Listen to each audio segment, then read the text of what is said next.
Bonjour, aujourd'hui je te présente deux nouvelles fonctions de texte en arrivage dans Microsoft 365. Donc comme tu le comprendras, si tu n'as pas cette licence, tu as une licence plus ancienne, malheureusement tu n'auras pas la possibilité de découvrir ces fonctionnalités dans ta licence. Il faudra que tu puisses passer alors à Microsoft 365. Ces deux nouvelles fonctions ne seront pas forcément utiles à tout le monde, mais je tenais quand même à les présenter parce que je dois vous avouer que personnellement, je vais devoir beaucoup les utiliser. Je vous montre ça tout de suite. La première des deux fonctions que je souhaite te montrer s'appelle traduire. Et oui, il est possible maintenant de traduire automatiquement du texte via une fonction, en l'occurrence la fonction traduire. Alors, elle est très simple d'utilisation. J'ai déjà quelques textes là que je mets à ta disposition juste pour illustrer. Donc, égal traduire. On va devoir indiquer où est le texte. Puis, on va devoir indiquer quelle est la langue de ce texte. Et tu vois qu'il y a de très très nombreuses langues. Je t'avoue que je ne me suis pas amusé à les compter.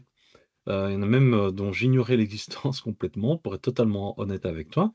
Mais donc il y en a vraiment beaucoup et chaque fois donc on va devoir utiliser le code correspondant. Alors en l'occurrence pour français, tu peux retenir que c'est FR, mais attention comme on écrit du texte, il faut le mettre entre guillemets. Je voudrais par exemple une traduction en anglais. Anglais ce sera EN pour English. Je le mets également entre guillemets. Lorsque je valide,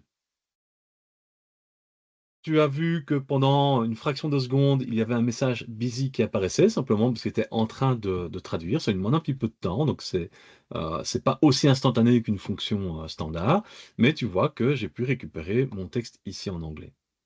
Alors imaginons, je vais tirer ça vers le bas maintenant.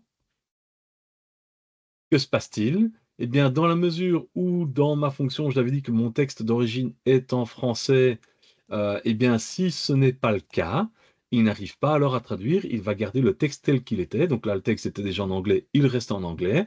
Mais ici, du texte en italien va rester en italien, puisqu'il n'est pas en mesure donc de détecter la langue, mais donc il ne met pas de message d'erreur. Donc ça, c'est important quand même de le savoir. Alors, comment on peut éviter ce genre de soucis? Eh bien, ça nous amène à la deuxième fonction qui s'appelle détecter langue. Voilà, égale détecter langue. Et donc là, il y a simplement la cellule qui contient du texte qu'il faut référencer. Je vais ici valider et tirer. Et donc, tu vois qu'il me donne bien les différentes langues, français, anglais, italien. Au passage, tu noteras que le texte ici se met à gauche. Hein. Souviens-toi, quand on a du texte, le texte se met d'office à gauche dans la cellule. Et donc ça, évidemment, bah, je pourrais l'utiliser à l'intérieur de ma fonction traduire. Et donc, je peux recommencer ici, traduire, voilà. Le texte est ici. Détecter langue vient en deuxième argument, donc je ne sélectionne rien dans la liste ici. Et évidemment, je ne vais pas mettre de guillemets ici autour, puisque le texte sera le résultat de ma fonction détecter langue. Et puis, je vais indiquer donc la langue de sortie que je désire, donc anglais, entre guillemets. Voilà. Je peux valider. J'étire de nouveau. Et donc, voilà, il a pu me faire aussi la traduction ici en italien. Là, en anglais, bah, ça ne change rien puisque c'était déjà dans la bonne langue.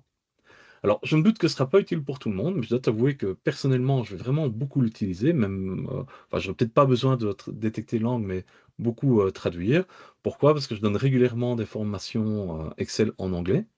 Et c'est vrai que la plupart de mes classeurs d'exercices ont les intitulés, enfin les énoncés pour être plus précis, uniquement en français.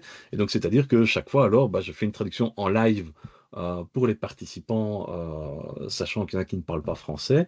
Et évidemment, bah, c'est pas évident pour eux de toujours retenir l'énoncé. Parfois, ce sont des énoncés qui sont assez longs. Et donc ici, bah, ça me permettra très simplement de pouvoir traduire tout ça en quelques secondes sans devoir faire une traduction manuelle. Et donc c'est quelque chose qui sera assez utile. Donc à toi de voir dans quelle mesure ça pourra t'aider au quotidien dans ton travail. Mais quoi qu'il en soit, ce sont des fonctions qui sont très simples d'utilisation. Et donc je trouvais que ça valait quand même la peine de pouvoir te les présenter. Voilà, je te laisse regarder ça à condition que tu aies la bonne licence. Et maintenant, c'est à toi de jouer.